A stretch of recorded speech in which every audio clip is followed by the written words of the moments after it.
Time management is the process of organizing and planning on how to divide your time between different activities.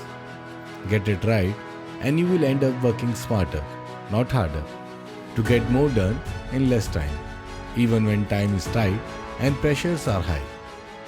To know more about the same, Vishwa Yuva Kendra, in joint collaboration with the Department of Social Work, Aditi Mahavidyalaya, University of Delhi, organized a one-day event on time management, importance and techniques under Project LEAD, Leadership through Education, Action and Determination. This is the 12th session in the LEAD training series. Our expert, Mr. Lalit Sharma, founder, Life Cradle, would now shed some light on the subject.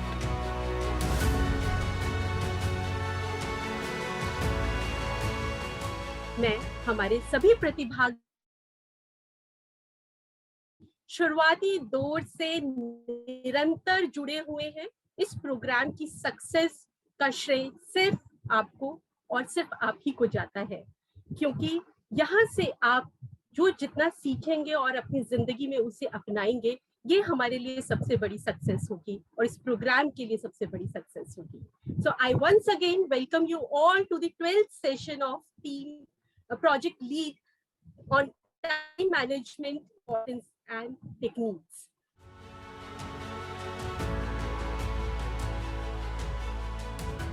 Thank you. जैसे Manju ma'am ने बताया कि last session, अभी तक वैसे जितने भी sessions हुए हैं बहुत ही अच्छे, बहुत ही उम्दा सेशंस रहे हैं हमारे, क्योंकि जो लास्ट होता है वो हमारे दिमाग में सबसे ज्यादा बैठा होता है। तो जो हमारा लास्ट सेशन था वो how to minimize stress and maximize happiness के ऊपर था, जो कि जैसे मंजू मैम ने बताया कि डॉक्टर जयंती दत्ता के द्वारा लिया गया। उसमें हमारा वेलकम नोट जो था उस टाइम पे मिस मुक्ता भारद्वाज जी ने किया, रिकैप जो था मिस्टर रणवीर सिंह जी ने किया, और सेशन जो है हमारा जयंती दत्ता मैम ने लिया, एंड क्वेश्चन एंड आंसर जो राउंड था वो it was taken by me, and vote of thanks was taken by mister Rakesh Chaudhary. Learning जो हमारा इस सेशन का सबसे मेन रहा वो सोर्सेज ऑफ स्ट्रेस के ऊपर, एंड स्ट्रेस को कैसे मैनेज करें, और हैप्पीनेस का क्या कॉन्सेप्ट होता है हमारी लाइफ में उसके ऊपर हुआ, और पर्सन जो है उनकी जो सराउंडिंग है वो उनको कैसे अफेक्ट करती है स्ट्रेस से रिलेटेड, जो है कि हमारी सराउंडिंग हमें कैसे हेल्प करती है उस स्ट्रेस से बाहर निकलने के लिए, उन सारी चीजों के ऊपर डॉक्टर जयंती दत्ता ने हमसे डिस्कस किया। उसके साथ ही हमें peer, family and professional support हमें किस तरीके से मिलता है जब हम कोई भी पर्सन जो है स्ट्रेस के साथ डील कर रहा होता है उस टाइम पे, उसके बारे में उन्होंने हमारे साथ चर्चा की। उन्होंने हमारे साथ good stressor as well as bad stressor के बारे में हमें एक्सप्लेन किया, and she explain sources of stress in 4 category, जिसमें इंटरनल स्ट्रेसर के बारे में उन्होंने बताया। Internal stressor basically which is originate from the inside of the person, जैसे इसमें एग्जांपल्स भी उन्होंने काफी सारे दिए थे कि जैसे अगर कोई पर्सन कैंसर हो गया है या फिर फीलिंग ऑफ डिप्रेशन है, मतलब इनसाइड जो है पर्सन कैसा फील करता है, कैसे इनसाइड जो है कि उसको किस तरीके से स्ट्रेस डेवलप होता है। एक्सटर्नल स्ट्रेसर होता है जो कि बाहर के हमारे एनवायरनमेंट के या हमारी सराउंडिंग से या जो हमारा आउटसाइड है उससे जब हमें कोई स्ट्रेस होता है, तो जैसे फैमिली में कोई डेथ हो जाती है, या we are moving towards another city, या फिर कोई जॉब हमारा छूट गया, तो ये सारी जो चीजें होती हैं वो एक्सटर्नल स्ट्रेसर में आती हैं।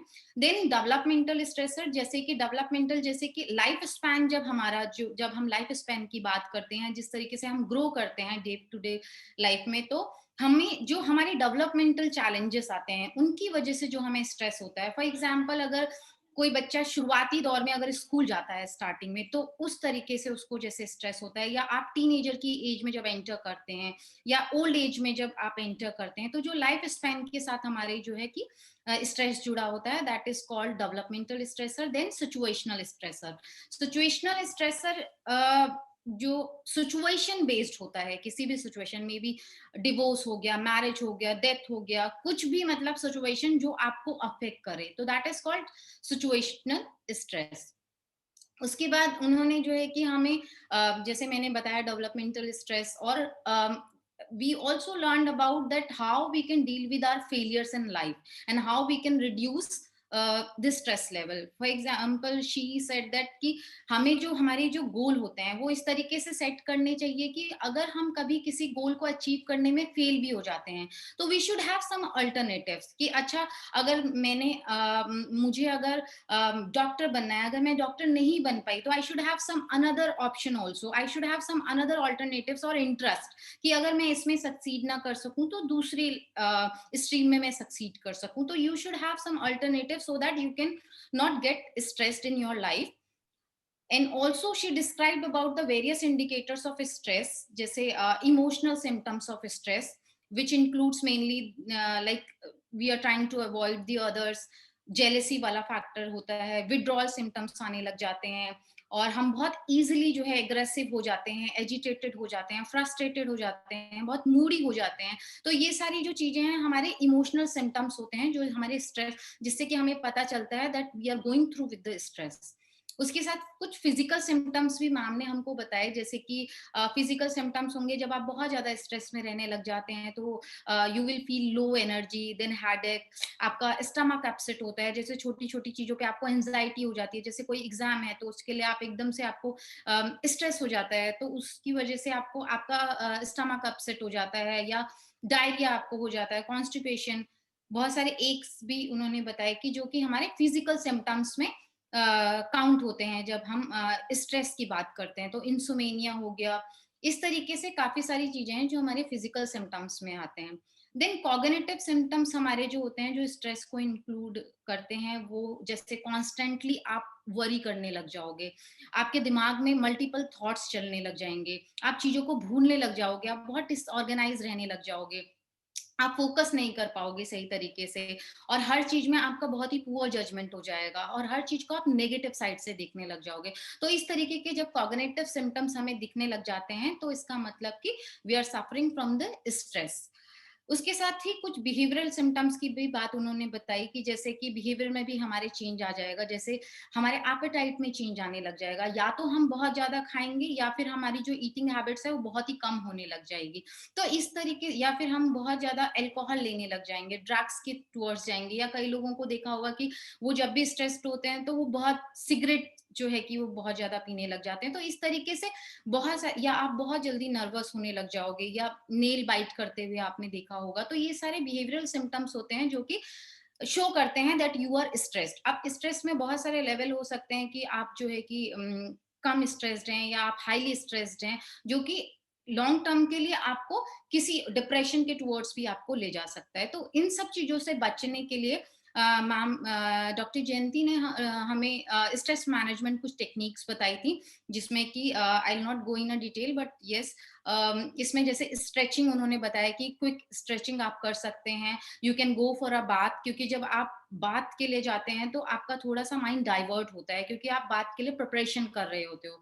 तो उन सब चीजों में आपका थोड़ा सा माइंड इंगेज होता है तो आप थोड़ा स्ट्रेस से साइड होते हो. उसके साथ में आप वॉक कर सकते हो, या फिर कभी कभी एनिमल पालना भी बहुत अच्छा होता है, जैसे कई लोग डॉग्स रख लेते हैं तो वो भी एक हेल्प करता है स्ट्रेस को रिड्यूस करने के लिए. कभी अगर आप वर्कलोड है आपके ऊपर बहुत ज्यादा, आपका वर्क स्ट्रेस है, तो you can take a break और वेकेशंस, और you can go for a massage also. और आप सपोर्ट ग्रुप भी ज्वाइन कर सकते हो जो कि एक कॉमन ग्रुप है जिसके साथ आप अपनी प्रॉब्लम्स को शेयर कर सकते हो. अगर आप स्पिरिचुअल हैं तो you can go for a pray also, and then there are like breathing exercises, relaxation exercises, जिन ये सारी जो है टेक्निक्स हैं जिससे कि हम अपने डे टू डे लाइफ का स्ट्रेस जो है कि मैनेज कर सकते हैं. Then she talked about the happiness, कि हैप्पीनेस हमारे लिए क्या क्या साइंस ऑफ हैप्पीनेस होते हैं जिससे कि we can say that we are happy. तो जैसे कि आपको लाइफ में जब आपको लगता है कि मतलब आपके लिए जीना इंपॉर्टेंट है, या लाइफ को आप अच्छी फीलिंग्स के साथ आप देखने लग जाते हैं, या आप देखने लग जाते हैं that yes my life conditions are good. तो इस तरीके से, या आपकी लाइफ में जो भी है उन सारी चीजों से जब आप सेटिस्फाइड होते हैं, जब आप हर चीज में एक पॉजिटिविटी ढूंढते हैं, तो वो सारे सिम्टम्स होते हैं that you are happy. After that, she explained about the kinds of happiness, जिसमें कि she divided 3 category. I'll not explain that because it will take too much time. And इसमें मेनली 3 कैटेगरी, हेडोनिक हैप्पीनेस के बारे में उन्होंने बात की, then इडियोमोनिक happiness के बारे में बात की, एंड देन इंगेजमेंट, कि किस तरीके से आप अपने फीलिंग्स को आप एक कमिटमेंट की फीलिंग्स रख सकते हैं, जो भी आपका मतलब आपकी जो लाइफ का जो भी पार्ट है उसमें आप अपने आप को एंगेज रख सकते हैं, जिससे कि आपको खुशी जनरेट होती है। उसके बाद this session was basically ended up with this thought that it is not certain that the positive things walk into your life by itself. You need to be optimistic and let the positivity flow. You need to have more excuse me, gratitude towards others and yourself. Most importantly, you should be satisfied with what you have in life and work for things you want. So this was very nice thought which was shared by the Dr. Jayanti ma'am. अगर शायद हम इस thought को अगर अपनी life में अगर हम अडॉप्ट कर लें तो शायद हमारा स्ट्रेस लेवल काफी हद तक जो है कि हम कम कर सकते हैं। अभी तक जो हमारे मॉड्यूल्स, जैसे मंजू मैम ने ऑलरेडी बता ही दिया है कि हमारे हम लोगों का जो मॉड्यूल है वो 5 मेन कंपोनेंट्स पे बेस्ड था। Leadership skills, communication skills, personality development, team building and conflict management के ऊपर।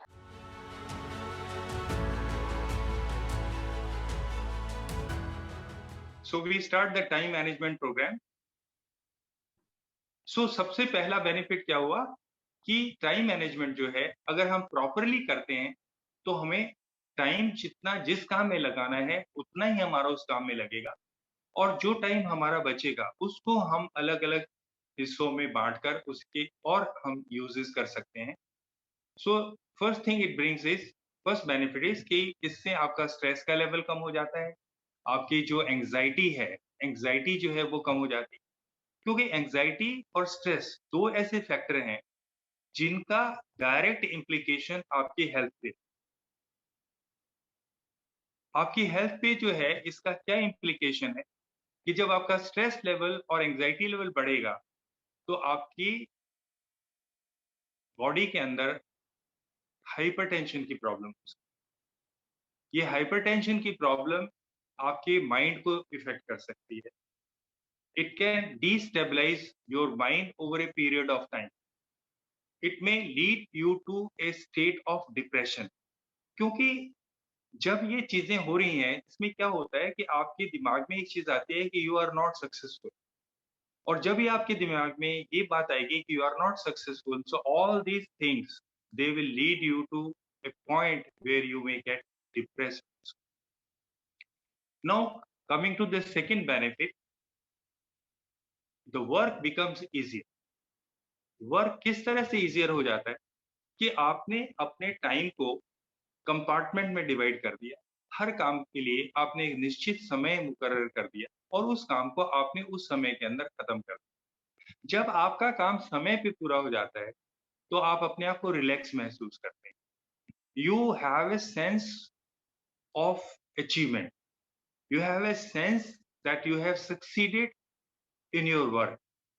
और जब आप इस फीलिंग के साथ अपने काम को खत्म करते हैं, so you get the job satisfaction.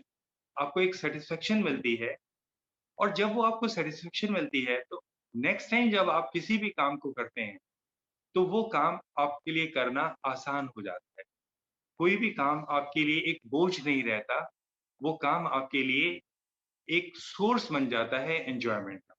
कई बार हम कहते हैं कि आप वो काम करें जिसे आप एंजॉय करें, आप वो कैरियर चुनें जो आपको पसंद है। लेकिन लाइफ में हमेशा तो ऐसा नहीं होता कि आप जो कैरियर पसंद करें, जो जॉब आपको पसंद है, वो आप चुन सकते हैं। व्हेन आई वाज़ यंग, जब मैं यंग था, एक स्टूडेंट था, उस वक़्त ये चीज़ें पढ़ते थे हम, और उस वक़्त जो है ऐसा एक अ, जिसे कहते हैं एक फीलिंग थी हम लोगों में कि जैसे वेस्टर्न कंट्रीज़ में, अमेरिका के अंदर लोग वो काम करते हैं जो उन्हें पसंद है। ये हिंदुस्तान ही है जहाँ पे हमें वो काम करने पड़ते हैं जो हमें पसंद ना भी। बाद में मुझे वक़्त के साथ और वहाँ जाने पे ये पता लगा कि ऐसा नहीं है। जब इस चीज़ को बहुत गहराई से स्टडी किया तो पता लगा कि अमेरिका जैसी कंट्री में भी सिर्फ 25% लोग ऐसे हैं जो वो काम कर रहे हैं जो उन्हें पसंद है, जो उनकी लाइकिंग का है। 68% परसेंट जो लोग हैं वो काम कर रहे हैं जो उन्हें पसंद नहीं है। तो इंडिया में तो स्थिति और भी ज़्यादा है।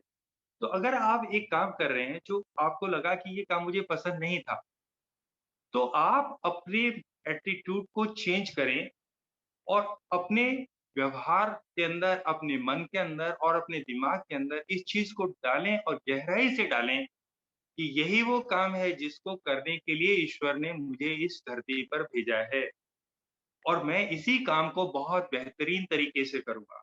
जैसे ही आप ये सोचना शुरू करेंगे, आप वो काम आपको आसान लगने लगेगा, आप उस काम को करने के लिए टाइम को अच्छी तरह से मैनेज करने लगेंगे और things will become easier for you and you will become more happy in your life by managing your time. उसके बाद हम आते हैं तीसरे मुद्दे पे कि जो आपका टाइम मैनेजमेंट है, वो आपकी प्रोडक्टिविटी को इंक्रीज करेगा। वो आपकी प्रोडक्टिविटी को इंक्रीज करेगा। आप किसी भी काम को करते हैं, तो आपके उस काम को करने का मकसद क्या है? क्यों करते हैं आप कोई काम? अब इस जब मैं काम की बात करता हूँ, तो मैं इसको बड़े ब्रॉड वे के अंदर ले जाऊँगा। आप घर का कोई काम करते हैं, आप ऑफिस का काम करते हैं, आप अपने मित्रों के लिए कोई काम करते हैं, किसी के लिए भी करते हैं। क्या मकसद है उस काम को करने? उस काम की का जो एंड रिजल्ट है, दैट इज प्रोडक्टिविटी। अगर आप एक काम को अच्छी तरह से करते हैं, मन लगा करके करते हैं, तो उस काम की प्रोडक्टिविटी बढ़ेगी। अगर आप उसे मन लगाकर नहीं करते हैं, तो उसकी प्रोडक्टिविटी नहीं बढ़ेगी। आप अब मैं वर्क प्लेस पे आता हूँ। आप आपका जो भी काम है, जो भी आपका जॉब, चाहे आप प्रोफ़ेसर हैं, पढ़ाते हैं, चाहे ऑफ़िस में काम करते हैं, आप एनजीओ में काम करते हैं, आप एक फैक्ट्री वर्कर हैं, प्रोडक्शन का काम करते हैं, आप एक आईटी प्रोफ़ेशनल्स हैं, आप सॉफ्टवेयर डेवलप करते हैं। अगर आपकी टाइम मैनेजमेंट की स्किल प्रॉपर्ली डेवलप हुई हुई है, तो आप अपने काम को जो डेडलाइन सेट की हुई है, उस डेडलाइन के अंदर उस काम को आप करके दे सकते हैं। लेकिन अगर आपका टाइम मैनेजमेंट सही नहीं है, तो आपकी प्रोडक्टिविटी जो है, वो कम हो जाएगी और जब आपकी प्रोडक्टिविटी कम हो जाएगी, तो वो डायरेक्टली या इनडायरेक्टली आपके फ्यूचर को इफ़ेक्ट करेगी और जब वो आपके फ्यूचर को इफ़ेक्ट करेगी और ये जो चीज़ है, ये क्या करेगी? आपको ऐसा महसूस कराएगी कि जैसे आपका काम बड़ा मुश्किल हो गया है। फिर वो आपको फर्स्ट पॉइंट पे ले जाएगी, वो स्ट्रेस क्रिएट करेगी, एंग्ज़ायटी क्रिएट करेगी, आपके ब्लड प्रेशर बढ़ेगा, माइंड में टेंशन हो जाएगी, आप डिप्रेशन के शिकार हो जाएँगे। तो टाइम मैनेजमेंट आपको इन सब चीज़ों से बचाएगा, आपकी प्रोडक्टिविटी को बढ़ाएगा और जब आपकी प्रोडक्टिविटी बढ़ेगी, तो आपकी जॉब में प्रोग्रेस के चांसेस बढ़ जाएँगे। आपके परिवार में आपकी प्रोडक्टिविटी बढ़ेगी, तो आपके रिलेशनशिप जो हैं वो बेहतर हो जाएँगे, ठीक है? आपकी प्रोडक्टिविटी बढ़ेगी, जो कॉमन कॉज़ हैं, उनमें, तो आपकी जो रिलेशनशिप आपके मित्र हैं या एक्quaintances हैं, उनके साथ आपकी वो मित्रता है, वो बढ़ जाएगी। तो देखिए, आप जब एक चीज़ को लेके चलते हैं, तो आप देखते हैं कि टाइम मैनेजमेंट का जो है, किस तरह से आपकी लाइफ़ की कितनी एक्टिविटीज़ के साथ जो है, वो लिंक बन जाता है। Then comes increased creativity. Creativity क्या है? क्रिएटिविटी जो है, वो काम जो है, वो सिर्फ़ नॉर्मली हम सोचते हैं बड़े-बड़े आर्टिस्टों का, बड़े-बड़े थिंकर्स का या बड़े-बड़े लोगों का काम है क्रिएटिव। नहीं, क्रिएटिविटी जो है वो हर व्यक्ति का एक लाइफ़ का पार्ट एंड पार्शियल हिस्सा है। ये आपका जो बचपन होता है, उस बचपन के समय से ये क्रिएटिविटी का जो सिस्टम है वो शुरू हो जाता है। I don't know exactly may be 1 month, 2 months और 6 मंथ, बस इससे ज़्यादा नहीं। मतलब जो मैं लंबाई कह रहा हूँ समय की, 1 मंथ टू 6 मंथ वो शायद मैक्सिमम पीरियड है, जिसमें आप सीखेंगे। फिर तो आपकी क्रिएटिविटी 100% शुरू हो जाएगी 6 मंथ से। और वो जो क्रिएटिविटी है, उस क्रिएटिविटी को आप क्या करते हैं, कई बार आप बच्चे की उस क्रिएटिविटी को ऑब्ज़र्व करते हैं। कई बार क्या करते हैं, उसे आप ऑब्ज़र्व नहीं करते। कई बार आप अपनी ही क्रिएटिविटी की तरफ आप ध्यान नहीं देते कि आप कितनी क्रिएटिव हैं, ठीक है? क्यों? क्यों नहीं ध्यान देते? क्योंकि आपका जो टाइम मैनेजमेंट है वो प्रॉपर नहीं है और आप बेकार की चीज़ों में फँसे हुए हैं और आप सोच नहीं पा रहे हैं कि आप कितनी creative. Every human being, every human being made by God is a very, very creative person.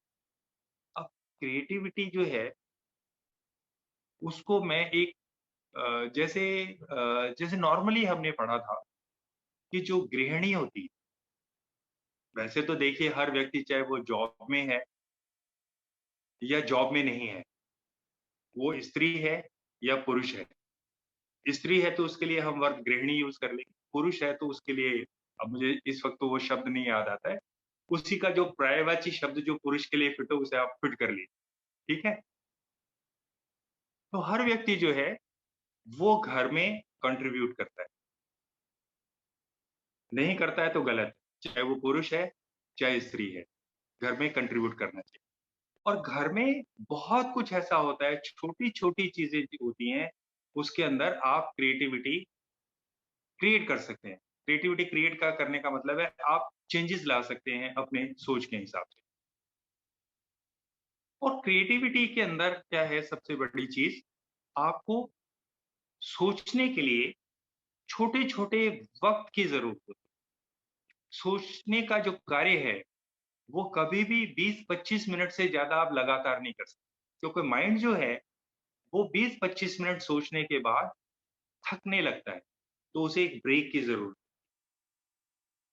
है। इस चीज़ के लिए हम इसको बिट्स एंड पीसेस टेक्निक कहते हैं, वो नेक्स्ट टेक्निक्स में मैं बताऊँगा।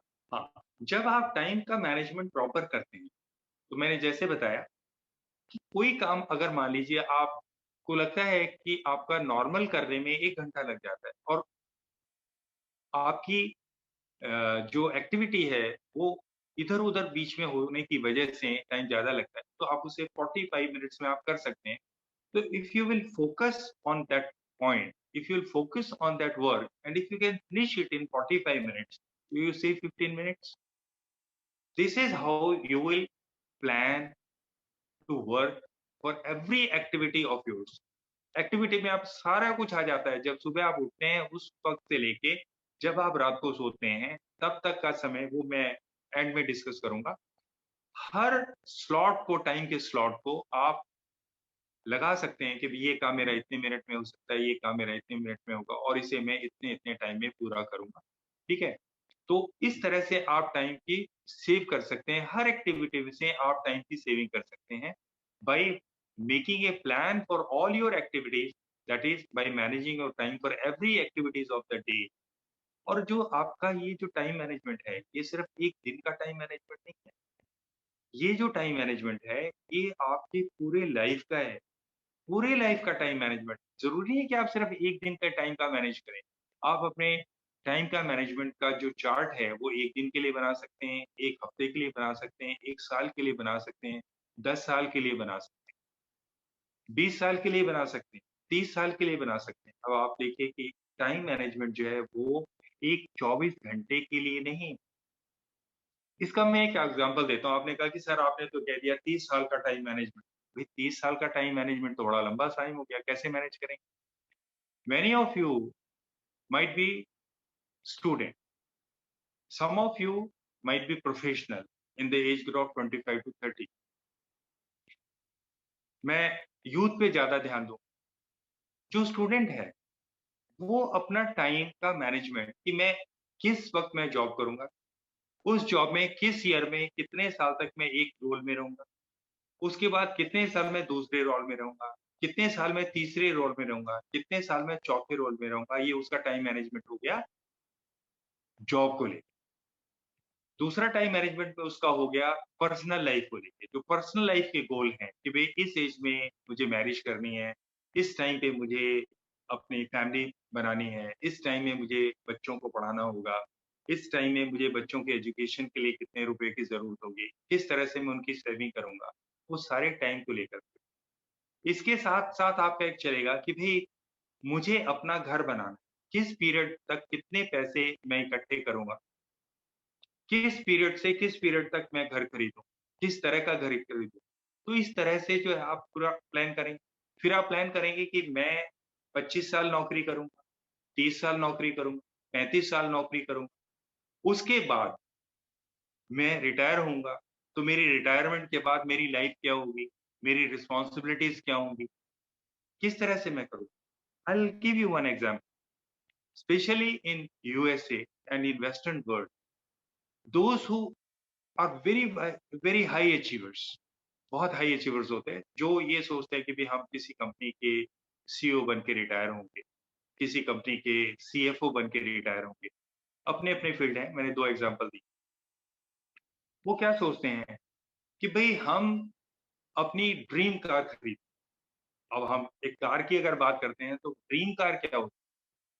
कार तो कार होती है, लेकिन ड्रीम कार्स भी होती हैं। ड्रीम कार्स क्या होती हैं? जैसे किसी ने कहा कि भई जब मैं रिटायर हो जाऊँगा, I will buy a Lamborghini. You know what's the cost of that? और he says I'll buy Rolls Royce. वो उस कैटेगरी के लोग हैं। वो अपना टाइम मैनेज करते हैं कि किस तरह से हम अपने टाइम को लगाएँगे और हम लाइफ में सक्सेसफुल होंगे और उस स्टेज में 30 साल के बाद हम इस चीज़ को अपने लाइफ का हिस्सा बनाएँगे। This is long time planning. So I have gone on time horizon for a very long period of 30 years, which can extend to any extent. अब क्या होता है कि जब आप कोई काम करते हैं और आपको सक्सेस मिलती है, तो आपको खुशी होती है। So what happens is it increase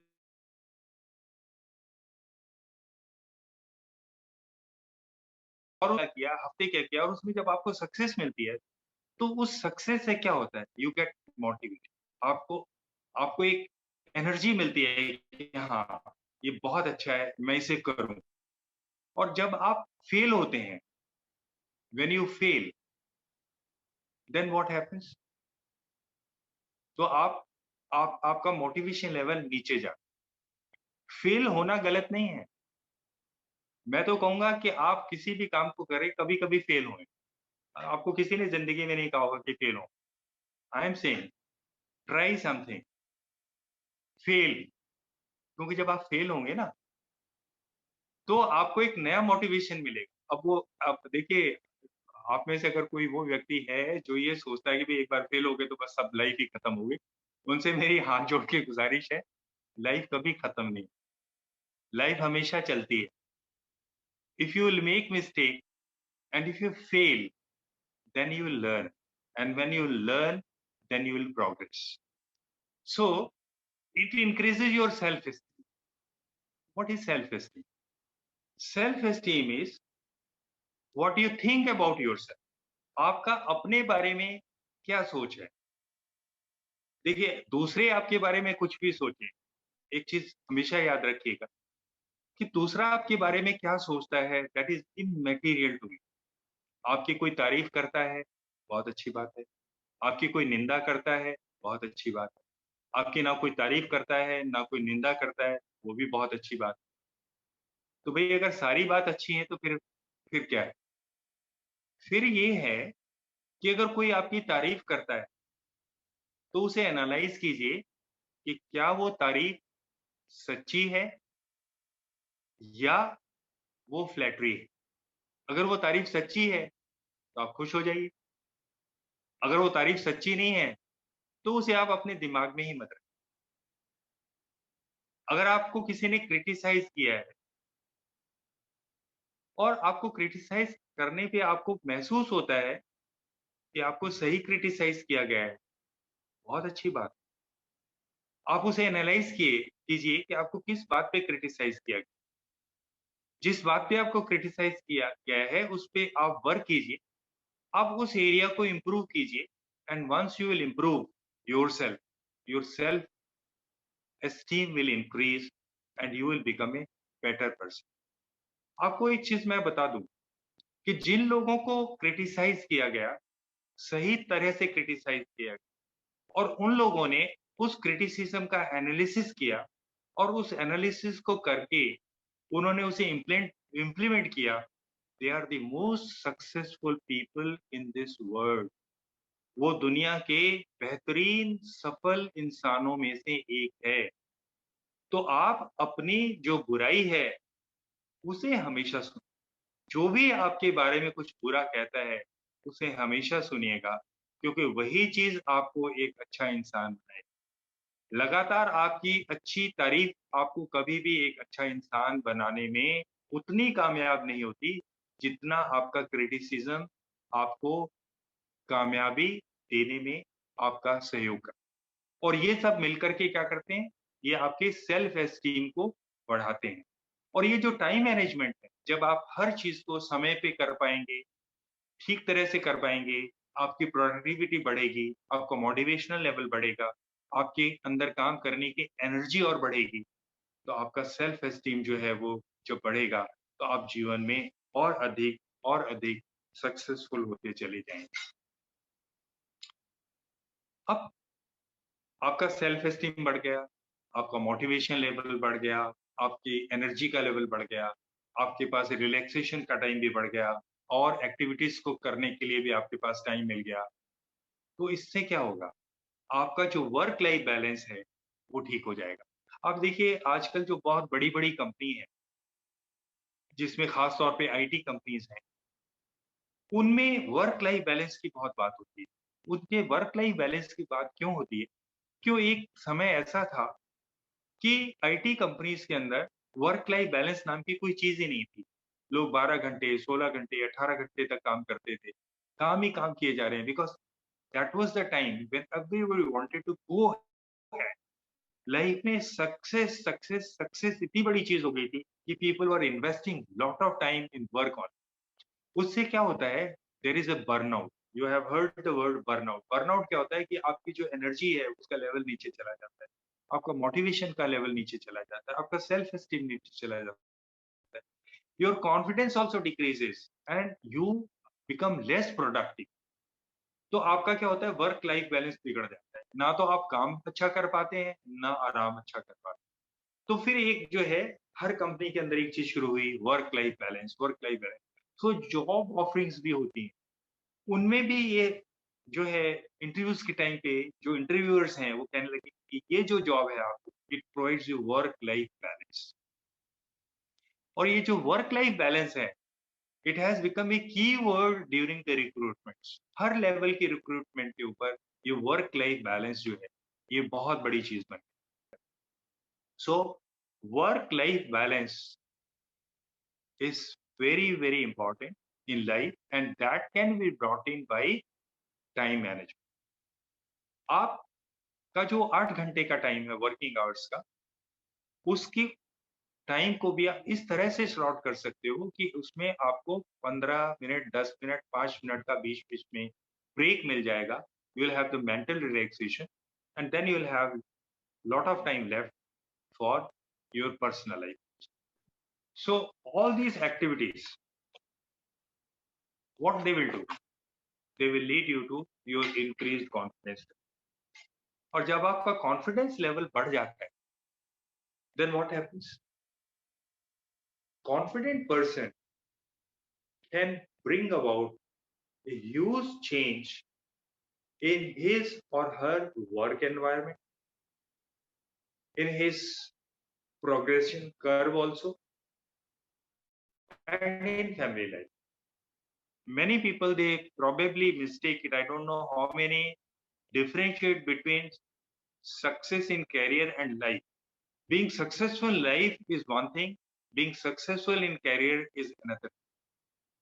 If you are successful in career, that doesn't imply that you are successful in life also, because life's requirements are different than requirements in career, and that is why a balance between work and life is a necessity of 21st century. Any question on the benefits, you can note it down, and through the moderator, you can ask this question during those question answer session. So we are over with the benefit. Let's go into time management techniques. I'll request for the next slide. So in time management first thing is planning. So in planning, what is planning? You might have heard of a lot of things about planning. Planning, you can say, is the base of time management. Now, when it comes to planning, I have made this matrix. You have to categorize your works into urgent work, important work, not urgent, not important. So you will put all your work into these 4 slots. Now, there could be something which is urgent and important. Urgent and important. अब मान लीजिए आप घर में बैठे हैं और by chance क्या हुआ कि आप मतलब मैं एक बहुत छोटा सा एग्जांपल दे रहा हूँ कि आप ने कोई चीज बर्नर के ऊपर रखी थी और आप भूल गए बर्नर पे रख और आप अपना काम कर रहे हैं और उसमें आग लग गई। So what you will do is you will wait कि भाई जो मैं अभी काम कर रहा हूँ मैं पहले उसे खत्म कर लूँ, वो जब खत्म हो जाएगा 15 मिनट के बाद फिर मैं जाके आग बुझाऊँ। So is it okay? No, sir, not at all. No, sir. Not okay, na? So this is an example of urgent and important. So urgent and important work is one जिसे आप हर काम को छोड़ करके सबसे पहले करें, ठीक है? That is urgent and important. तो ये चीज आप अपने वर्क प्लेस पे भी अप्लाई करेंगे इस चीज को, इसी चीज को आप घर पे भी अप्लाई करेंगे, इसी चीज को आप अपने लाइफ में भी अप्लाई करेंगे। तो आपकी प्लानिंग के अंदर जो है सबसे फर्स्ट प्रायोरिटी पे वो काम आ जाएगा जो अर्जेंट और important. The next one will come with is urgent and important. कौन सा कितना इम्पोर्टेंट है और कौन सा कितना अर्जेंट है उसके हिसाब से उसकी प्रायोरिटी डिसाइड करें। ऐसे भी काम हो सकते हैं जो अर्जेंट तो हैं but they are not important. There could be something which is important but not urgent. There could be one which is not urgent and not important. अब जो काम अर्जेंट भी नहीं है और इम्पोर्टेंट भी नहीं है वो है लास्ट प्रायोरिटी। आपको ये अपने एक मित्र से कॉल करनी है, अभी बहुत दिन हो गए दोस्त से बात नहीं करनी, उसे कॉल करके बात करनी।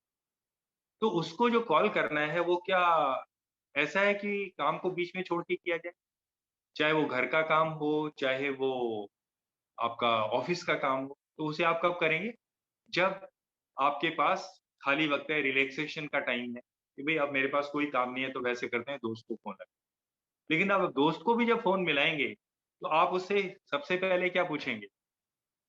उससे भी पूछेंगे ना कि भाई आप जो है इस समय किसी अर्जेंट या इंपॉर्टेंट काम को तो नहीं कर रहे, या कहेंगे मेरे पास ना तो कोई अर्जेंट काम है ना इंपॉर्टेंट काम है इसलिए मैंने तुम्हें कॉल कर लिया तुम मुझसे बात करो। ऐसा तो नहीं करेंगे ना।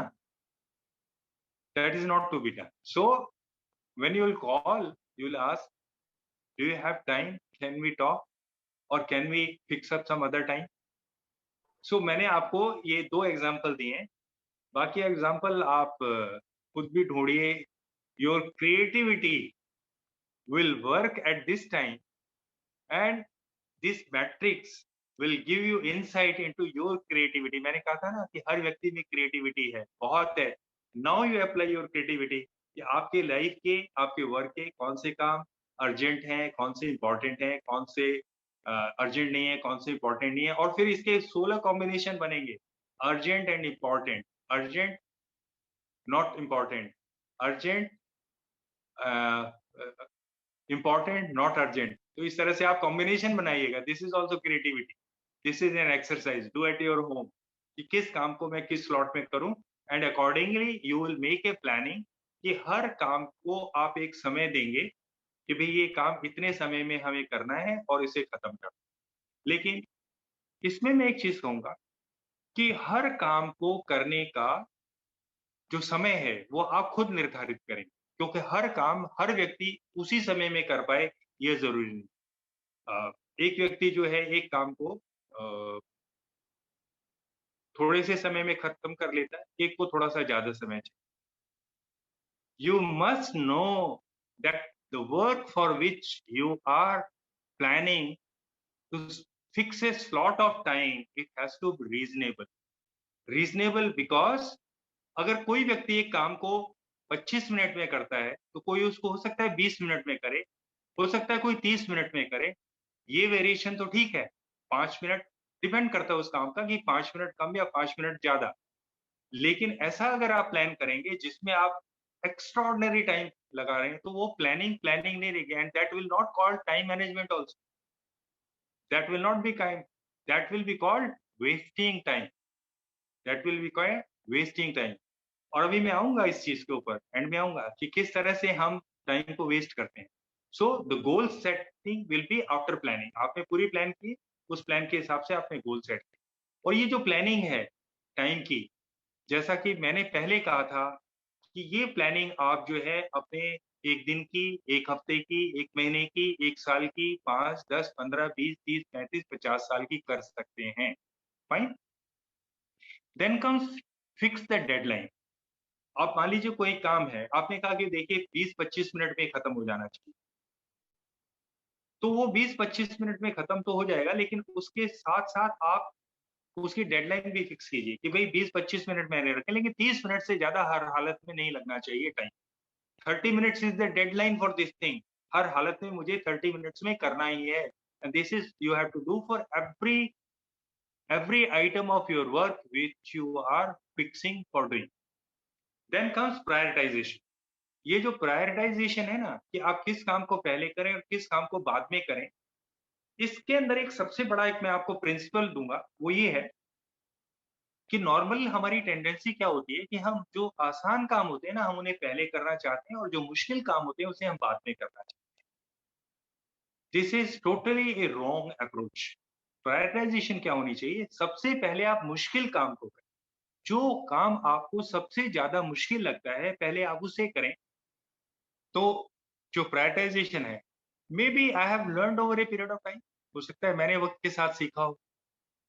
इसको हम कहें इम्प्रोवाइज़ करते हैं। इम्प्रोवाइज़ का क्या है कि जो टाइम मैनेजमेंट में जो मैं मुश्किल काम पहले और दूसरा बात की बात कर रहा हूँ, आपने बिल्कुल सही कहा। आपके कहते ही मुझे याद आ गया कि ग्रेजुएशन के टाइम पे हमें उस टाइम में और तरह के सेटअप था। अब तो एजुकेशन में आपको पता होगा। 13 क्वेश्चन में से आपको 5 हट के करने पड़ते थे कि ये 5 क्वेश्चन आपको करने, ठीक है? और एक-एक क्वेश्चन जो है 20-20 नंबर का होता था, और वो आपके 100 नंबर पूरे हो जाएँगे उस 5 क्वेश्चन्स के अंदर, और डिटेल में आपको लिखना। तो मुझे याद आ रहा है कि हम लोग इसी तरह से तैयार करके गए थे कि भई ये अगर क्वेश्चन आ जाते हैं, तो ये मेरे बेस्ट प्रिपेयर्ड क्वेश्चन है और इन पे हम जो है बहुत अच्छी तरह से करेंगे। तो 5 क्वेश्चन में से जो मेरा पहला क्वेश्चन था, उसमें मैंने 1.5 घंटा लगा, ठीक है? 1.5 घंटे में मैंने वो पहला क्वेश्चन किया, था तो वो 20 ही नंबर का, 50% टाइम मेरा मेरा उसी में यूज़ हो गया, ठीक है? अब मेरे पास जो 1.5 घंटा बचा था, उसमें मुझे 4 क्वेश्चन अटेम्प्ट करने थे। फिर मैंने उस टाइम को डिवाइड किया और फटाफट किया। तो नेचुरली आप जब जल्दी-जल्दी करेंगे, तो आपको बहुत कुछ छूटेगा भी उसमें। तो वो जो एग्ज़ाम वाली जो बात है ना, वो एग्ज़ाम वाली बात डिफरेंट है। एग्ज़ाम में क्या है कि अगर आपने मान लीजिए डिफिकल्ट क्वेश्चन को चुन लिया और आपका सारा दिमाग उसी डिफिकल्ट को सॉल्व करने में लगा दिया, तो आपको वहाँ पे उस डिफिकल्ट क्वेश्चन को सॉल्व करने के नंबर नहीं मिल रहे हैं। आपको सिर्फ़ इस बात के नंबर मिल रहे हैं कि आपने उसे सॉल्व किया या नहीं किया, ठीक है? तो वहाँ पे अगर आप डिफिकल्ट को चूज़ करते हैं, तो you are making a wrong decision. वहाँ ये चीज़ ठीक नहीं आएगी। मैं नॉर्मल काम की बात कर रहा हूँ।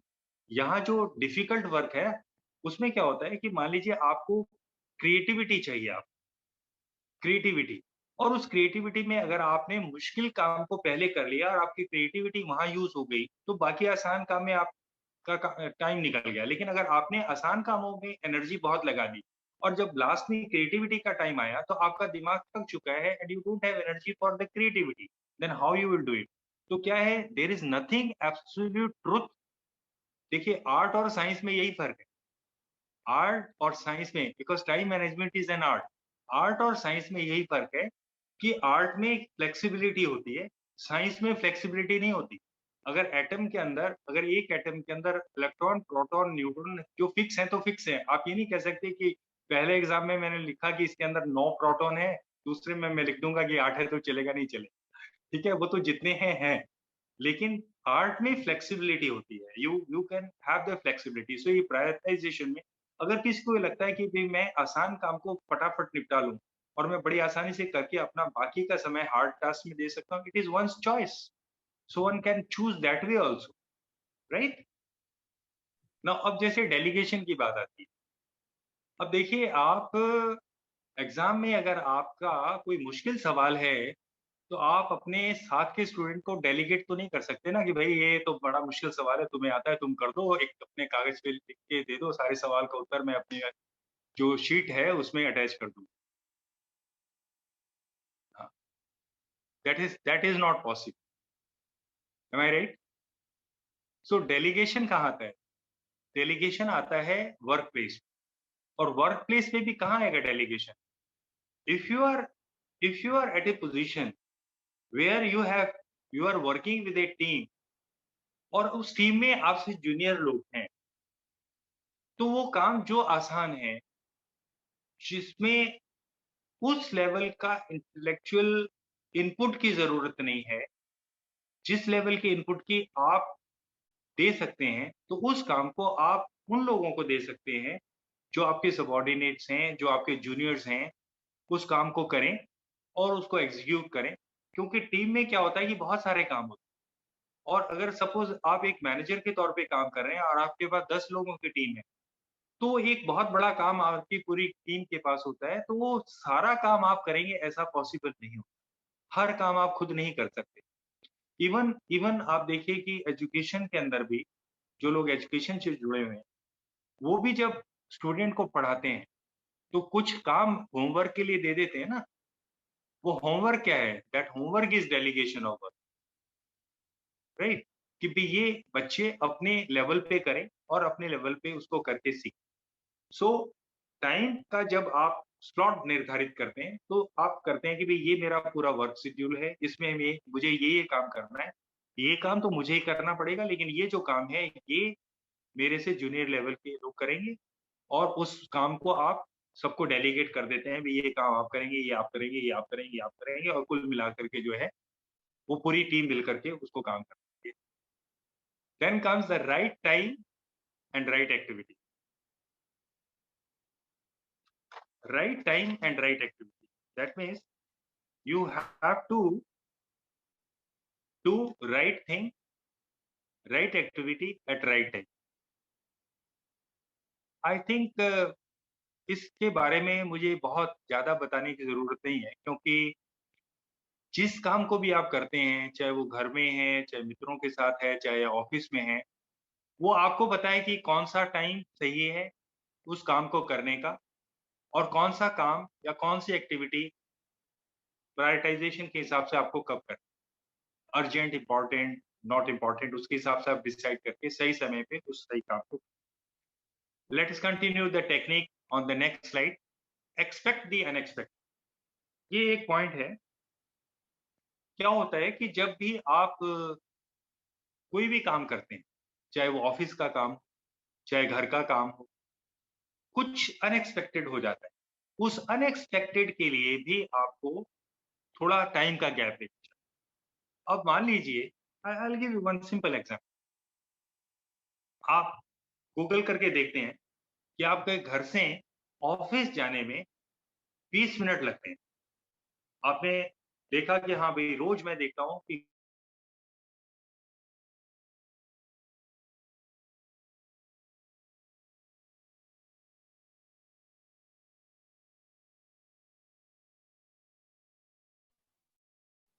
20 मिनट पहले मैं यहाँ से स्टार्ट करता हूँ और मैं ठीक 9 बजे ऑफिस पहुंचता हूँ।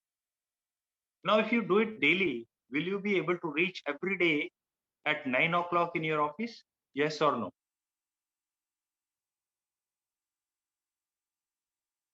I'm not getting any response. No. One response enough for me. No, not at all. क्यों? There is unexpected thing. Traffic हो सकता है, आपकी गाड़ी खराब हो सकती है, ठीक है?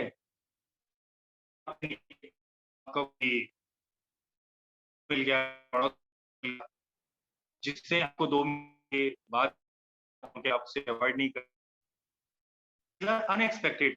तो आप कभी भी जब घर से ऑफिस के लिए जाते हैं तो आप क्या करते हैं? अगर आपको 20 मिनट लगता है तो आप 30 मिनट, 40 मिनट, 50 मिनट लेके चलते हैं। आप ये भी लेते हैं कि भी नॉर्मली जो है कभी-कभी 10-15 मिनट सड़क पे रेड लाइट्स पे रुकना पड़ जाता है, जाम मिल जाता है, तो हमेशा आप ऑफिस के लिए एक्स्ट्रा टाइम लेकर के चलते हैं। तो इसी तरह से आप किसी भी काम को जब करते हैं, उस काम के लिए आपको अनएक्सपेक्टेड जो काम है, मतलब अनएक्सपेक्टेड सिचुएशंस हैं, उसके लिए आपको बीच में लेके चलना। आपने एक अपना पूरा करने के लिए पूरी प्लानिंग कर ली और आपने इस तरह से प्लानिंग की, आपका बीच में कोई टाइम ही नहीं रखा। आपके सीनियर आपको कहते हैं कि बहुत ही अर्जेंट और इम्पोर्टेंट काम आ गया है जो आप ही सिर्फ कर सकते हैं and you have to do it. और आप ये भी चाहते हैं कि आपका जो अपने टाइम की अपना जो काम था उसकी डेडलाइन भी पूरी। अगर आपने बीच में इस तरह का टाइम का गैप रखा हुआ है तो आप उस अर्जेंट एंड इम्पोर्टेंट काम को आप पूरा कर पाएंगे। Then comes keep records. Records का मतलब ये होता है कि जो भी आप काम कर रहे हैं, जो भी आपने प्लानिंग्स किए हैं, उन सब का आप एक रिकॉर्ड भी रखें, उस रिकॉर्ड को आप कभी-कभी पढ़ें। रिकॉर्ड का मतलब ये नहीं होता है कि आप हर दिन का जो आपका टाइम टाइम शेड्यूल आपने बनाया है, उसकी एक शीट आप बनाएँगे और इस तरह से तो आपकी 365 शीट डेली साल में तैयार हो जाएँगी, तो बड़ा बंडल बन जाएगा। तो मुख्य-मुख्य चीज़ें हैं, उसका आप हमेशा एक record. Start on new task. जीवन में हमेशा नए काम करने का सोचें, कुछ नया करें। हाँ, एक्सेल शीट। एग्ज़ैक्टली। अब ऐसा है ना, जिन्होंने भी ये वो लिखा है ना, उनसे मैं कहूँगा आ आप जो है वो एक्सेल शीट की जनरेशन है, मैं पेपर शीट की जनरेशन। हम पेपर पे लिखते थे, आज भी मैं उसमें देखने के बाद पेपर पे ज़रूर लिखता हूँ। बिट्स एंड पीसेस टेक्निक की मैंने बात की थी। बिट्स एंड पीसेस टेक्निक की जो ज़रूरत है, उसकी सबसे ज़्यादा ज़रूरत पड़ती है क्रिएटिविटी में। और जैसे मैंने बहुत पहले बताया था, जो क्रिएटिविटी है, वो ऐसी चीज़ है जो हर व्यक्ति को हर व्यक्ति को इसकी ज़रूरत पड़ती है। देखिए आप कहेंगे सर किस तरह का एग्ज़ाम्पल दे रहे हैं? लेकिन I think you should have this type of examples also, क्योंकि इस तरह के एग्ज़ाम्पल जब मेरे जैसा व्यक्ति देगा ना, तो शायद हो सकता है आपको थोड़ा-सा आनंद आए। आपको पनीर की सब्ज़ी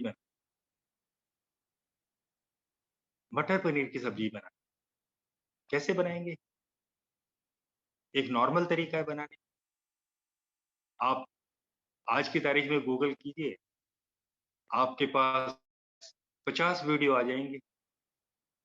उन 50 वीडियोज़ को आप देखें और उसमें आपको पता लग जाएगा कि पनीर या मटर पनीर की सब्ज़ी कैसे बनाएँ, ठीक है?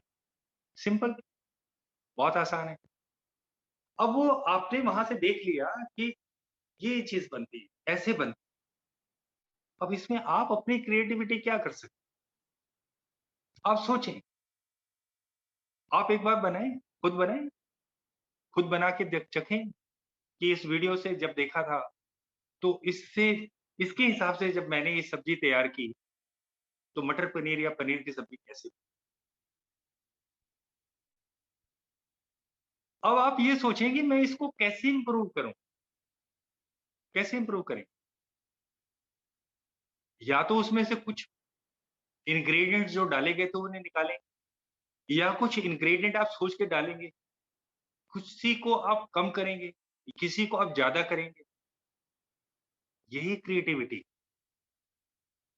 ये ये जो मैंने ये ज़िक्र किया है, जो मैंने एग्ज़ाम्पल दिया है, ये महिलाओं के लिए नहीं है, ये पुरुषों के लिए है। जो पुरुष पार्टिसिपेंट है ना, of all ages, it is for them. You use your creativity. वो तो रोज़ करती हैं। They are very creative. They are very creative creatures. We have to be creative on this section also. और इस सेक्शन में जब आप अपनी थोड़ी क्रिएटिविटी को यूज़ करेंगे, I give you N assurance, आपका जो भी जॉब है, जो भी वर्क है, ठीक है, उसमें कितनी इम्प्रूवमेंट, उसमें कितनी क्रिएट होती है। I have been a student of biology. And biology says, या यू बायोलॉजी क्या कहती है, मतलब बायोलॉजी को पढ़ने के बाद इस चीज का ज्ञान होता है कि God has created man and woman, but genetically women are superior then man,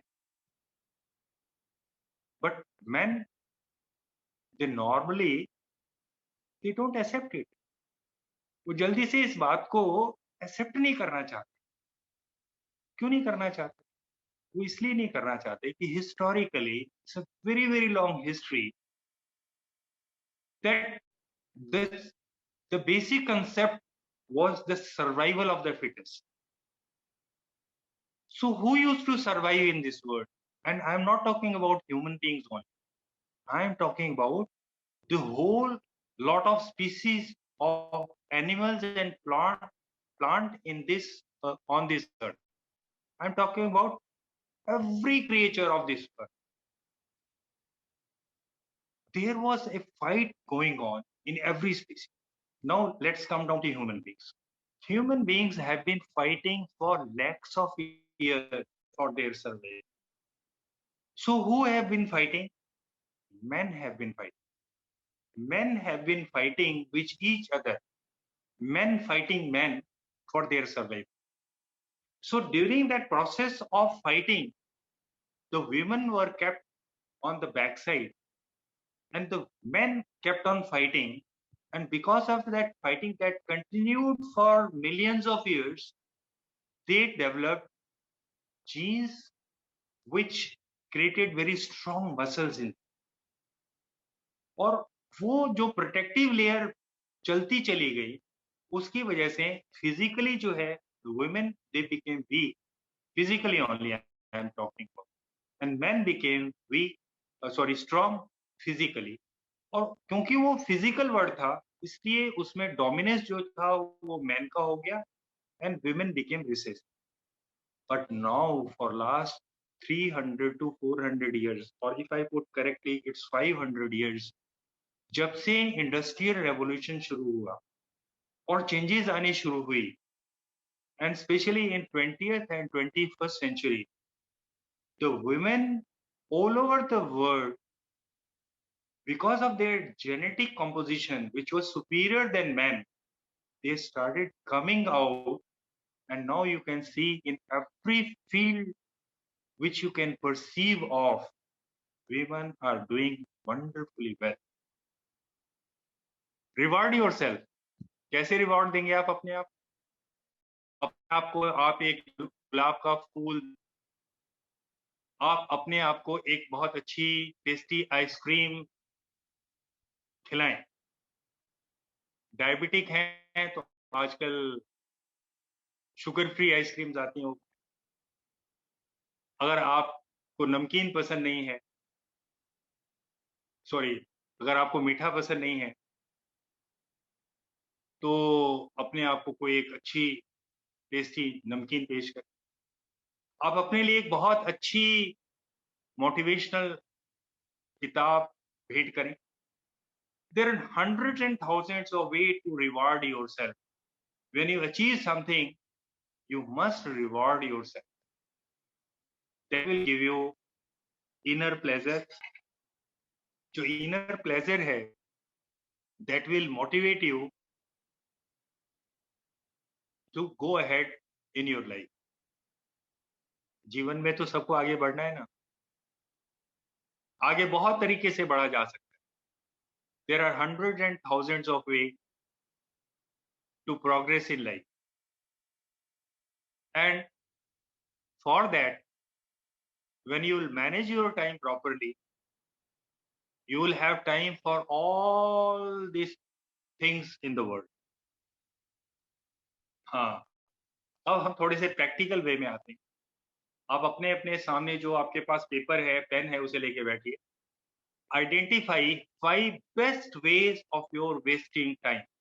5 वो बेहतरीन तरीके जिनसे आप अपने समय को बर्बाद करते हैं, उन्हें चुनिए। हाँ, एक जो सज्जन है उन्होंने लिखा था प्रोक्रेस्टिनेशन। जो काम है ना, वो काम आगे खिसकाते जाते हैं कि वे आज नहीं कल करें, कल नहीं परसों करें। This is one of the way of mismanagement of time. बिल्कुल सही है, बातें गाते रहे और फिर ख्याल आया अरे वो काम करना था वो तो रह गया, कैसे करें, टाइम ही नहीं बचा। टीवी देख रहे हैं, देखे जा रहे हैं, देखे जा रहे हैं, रात के 12 1 डेढ़ बज गया, अरे भाई कल सुबह जल्दी उठना था। वीडियो गेम खेल रहे हैं, सोशल मीडिया पे लगे हुए हैं, व्हाट्सएप के ऊपर। सज्जन पुरुष जो हैं और सज्जन महिलाएं बहुत कुछ शेयर कर रही हैं। सो इसी से रिलेटेड ये जो टाइम वेस्टेज है, इसी से रिलेटेड एक छोटी सी चीज मैं आपसे शेयर करूंगा। 24 घंटे 7 दिन आपके पास 168 168 hours the. If you sleep for 8 hours a day, ऐसा कहते हैं मेडिकली कि 7 से 8 घंटे, मैंने कहा चलो 8 घंटे ले, हम अपनी पार्टिसिपेंट को कम क्यों सोने दें, let them have proper sleep, 8 घंटे सोएं। आप 8.5 घंटे भी सो लें, कोई दिक्कत नहीं है। I don't have any objection if you sleep for 8.5 hours, it's your choice. 8 घंटे आप ले सकते हैं। So you spend 56 hours in sleeping, आपके पास बच गए 132 घंटे। 132 घंटे के बाद अगर आपके नॉर्मल वर्किंग आवर्स 8 घंटे हैं और आप 6 दिन काम करते हैं तो उसके लिए आपको 48 घंटे चाहिए। लेकिन अगर आप ऐसे जॉब में हैं जहां आपके 5 वर्किंग डेज होते हैं और 8 घंटे टाइम है वर्किंग के, तो आपके पास 40 घंटे काम। तो अगर आप 8 घंटे रोज काम करते हैं तो आपके बनते हैं 84 आवर्स। नहीं, 132 में से आप 48 घंटे निकालेंगे तो आपके पास 84 आवर बचे। और अगर मान लीजिए आप 5 घंटे 5 दिन काम करते हैं तो 8 घंटे उसमें जुड़ जाएंगे तो आपके पास आ गए 92 आवर्स। यानी 84 आवर्स से लेके 92 आवर्स, 84 आवर्स टू 92 आवर्स जो आपके टोटल हफ्ते के समय से आधा है, यानी 50%। 50% जो टाइम है आपका वो वर्क आवर्स में और सोने में मैंने निकाल दिया आपका मैक्सिमम। अब आपके पास जो 50% टाइम बचा है वो बचा है वर्क आवर्स और सोने को निकालने के बाद। आप बताइए कि आपके पास टाइम कम कहाँ है, टाइम की कमी है आपके पास। अब वो जो टाइम है ये वो टाइम है जिससे आप आइडेंटिफाई करेंगे कि वो कौन 5 सी बेस्ट एक्टिविटीज हैं जिसमें ये आप अपना 84 घंटे वेस्ट कर रहे हैं। इस 84 घंटे में से अगर आप 74 घंटे वेस्ट भी कर दें तो आपके पास 10 घंटे और प्रोडक्टिविटी के लिए निकल आते हैं। अगर आप उसमें से सिर्फ 64 घंटे वेस्ट करते हैं उन 5 एक्टिविटीज में जो आप कर रहे थे, तो आपके पास 20 घंटे और प्रोडक्टिविटी के लिए निकल आते हैं। और अगर आप 20 घंटे अगर निकाल लेते हैं एक हफ्ते में प्रोडक्टिव काम के लिए, now you can imagine where you can be, आप कहाँ जा सकते हैं।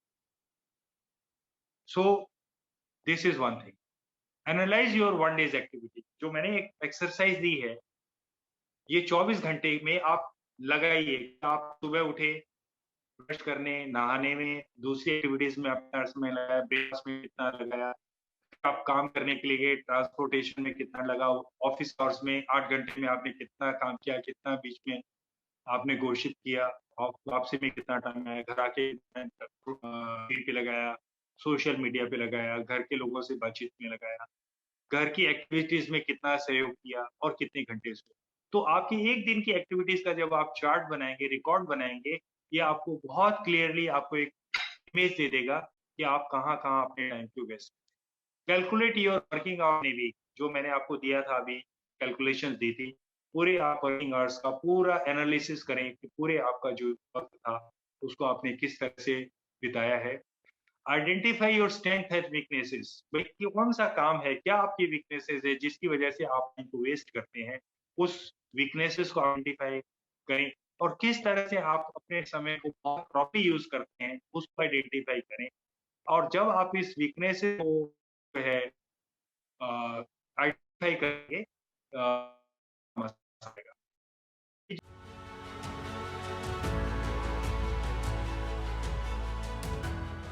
Sir, in terms of managing time, in like specifically in our working life, professional life, and our personal life, how can we divide and prioritize our time?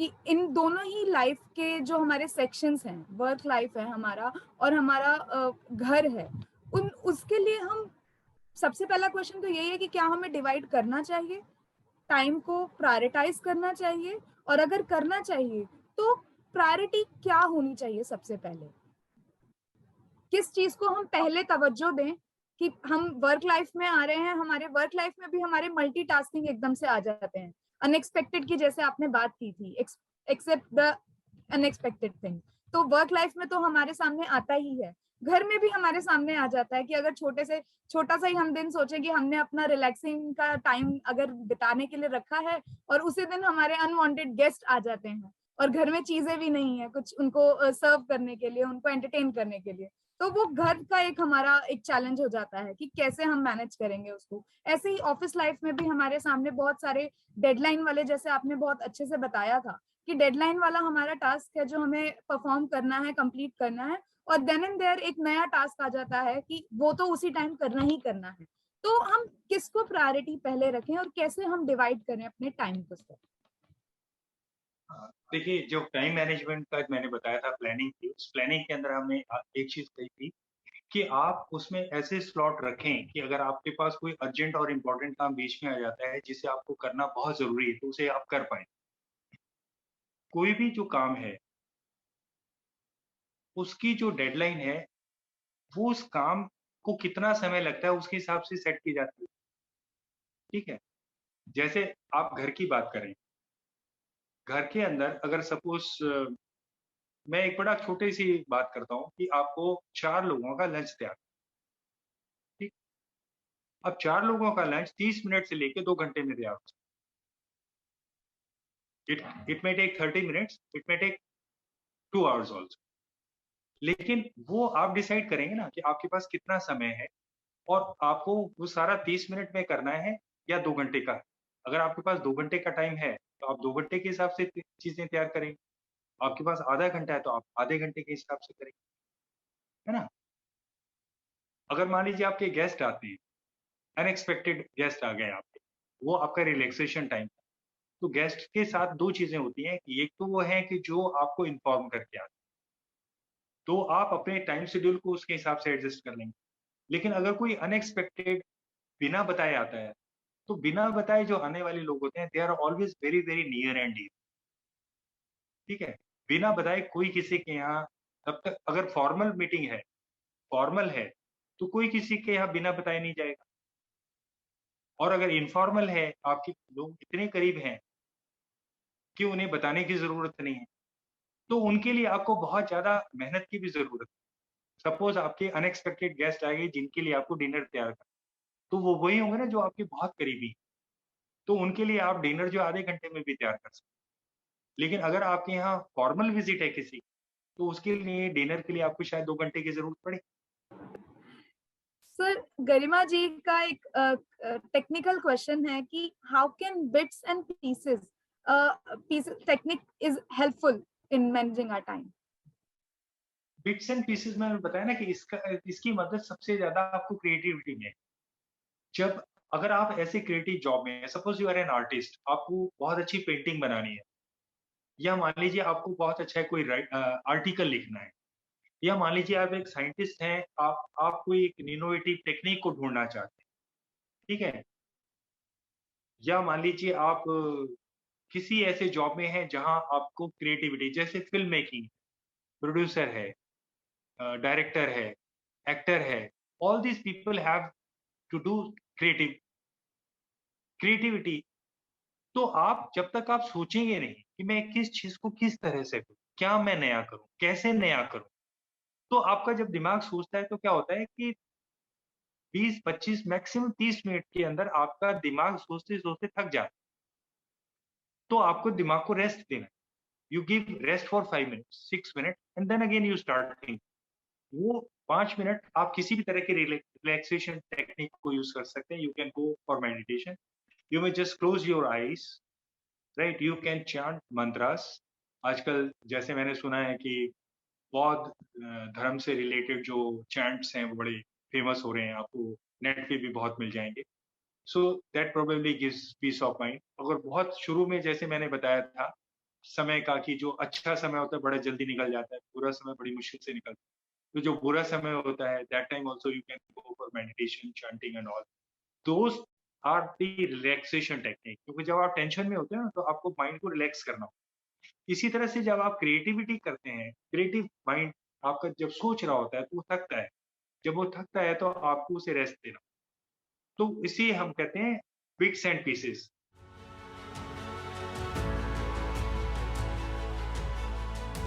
तो यही मैं अपने जो यंगस्टर्स और अपने जितने भी साथी यहाँ पे एनजीओ के फील्ड से भी जुड़े हैं सभी से, क्योंकि हम आज के टाइम में स्पेशली कोविड के बाद से दोबारा से जब रीस्टार्ट लाइफ हो रही है तो हमें अपने टाइम को किस तरह से मैनेज करना है, कैसे हमें इफेक्टिव एफिशिएंट प्लानिंग करनी है, एक अपना गोल सेटिंग करना है और कैसे प्रायोरिटाइजेशन करना है, वो हमें एक तरीका अपनाना पड़ेगा जिसके बलबूते पे हम एफिशिएंट टाइम मैनेजमेंट करके आगे जो है अपने जो स्टेप्स हैं अपने गोल्स को जो है अचीव कर सकते हैं, चाहे वो अपनी टीम में हम बात करें या वर्क लाइफ में बात करें। तो we should have to categorize all the activities, all the time wasters, and I think we should have to exchange this with efficient time management techniques. So we are very thankful to you, sir, for giving your valuable time on this topic. And now I would like to, convey my thanks to Professor Mamta Sharma, ma'am, Aditi Mahavidyalaya, Principal Aditi Mahavidyalaya, for being always so supportive to us. And in the series, I would like to convey my thanks to Dr. Sunita Behmani, ma'am, from Aditi Mahavidyalaya, my team, my Chief Controller, Sir, Mr. Uday Shankar Singh ji, and Mr. Ajit Kumar Rai, sir, for always being so supportive to all of us. And I would like to convey my heartfelt thanks to all our dear participants from various NGOs, from various universities, institutions, and from our day-to-day life. आज इतना अच्छा हमारा आज का जो ये topic रहा है, मैं आप सभी से रिक्वेस्ट भी करती हूँ और आप सभी को यही कहूंगी कि कुछ पॉइंट्स ऐसे अपनी डायरी में या अपनी एक्सेल शीट में I could say we should have to write कि हमें इन चीजों को ध्यान में रखकर अपने दिमाग में अपने रोजमर्रा की जिंदगी में उनको इंक्लूड करें और ताकि हम उन चीजों को अपनी लाइफ में प्रैक्टिस में लाके आगे बेटर टाइम मैनेजमेंट की तरफ हम अग्रसर हो सके. So I would request you to please follow all these, guidelines which have been shared by our eminent speaker, Mr. Lalit Sharma, sir. Thanks for watching. For more updates, please subscribe to our official YouTube channel and follow us here.